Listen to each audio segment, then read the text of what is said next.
رمضان المبارک اسلامی کیلنڈر کے مقدس ترین مہینوں میں سے ایک ہے۔ یہ قمری سال اسلامی سال کا 9واں مہینہ ہے اور اس مہینے کو تمام مہینوں پر برتری حاصل ہے۔ یہ ماہ مبارک اور ماہ شعبان اختتام کے رمضان المبارک کا چاند نظر آنے کے ساتھ شروع ہوتا ہے۔ اس مہینے میں اللہ تعالیٰ کی بے شمار رحمت اور خیر و برکت نازل ہوتی ہے۔ مسلمانوں پر جنت کے دروازے کھول دیے جاتے ہیں اور شیاطین بیڑیوں میں جکڑ دیے جاتے ہیں۔ اس مہینے میں ہر نیک عمل کا اجر و ثواب کئی گنا بڑھا دیا جاتا ہے۔ سال کے دیگر مہینوں کے مقابلے میں ماہ رمضان کو یہ خصوصیت حاصل ہے کہ اس میں قرآن کریم نازل کیا گیا۔ رمضان المبارک مسلمانوں کے لیے بہت اہمیت کا حامل ہے کیونکہ مسلمانوں کے لیے اس پورے مہینے میں روزے ہر مسلمان عاقل و بالغ مرد و عورت پر فرض ہے۔ ارشادی باری تعالیٰ ہے کہ تم پر روزے فرض کر دیے گئے جس طرح تم سے پہلے لوگوں پر فرض کیے گئے تھے تاکہ تم تقوی اختیار کرو۔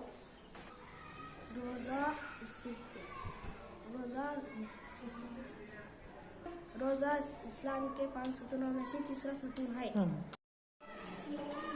روزے کو عربی میں صوم کہتے ہیں۔ اسی مناسبت سے اس ماہ کو یوم سیام بھی کہا جاتا ہے۔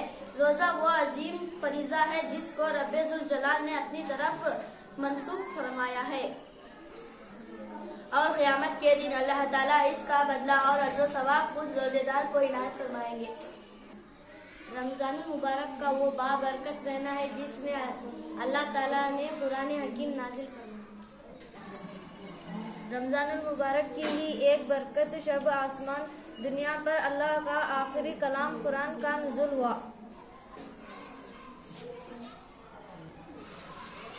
اس رات کو اللہ رب العزت نے تمام راتوں کو فضیلت عطا فرمائی اور اسے شب قدر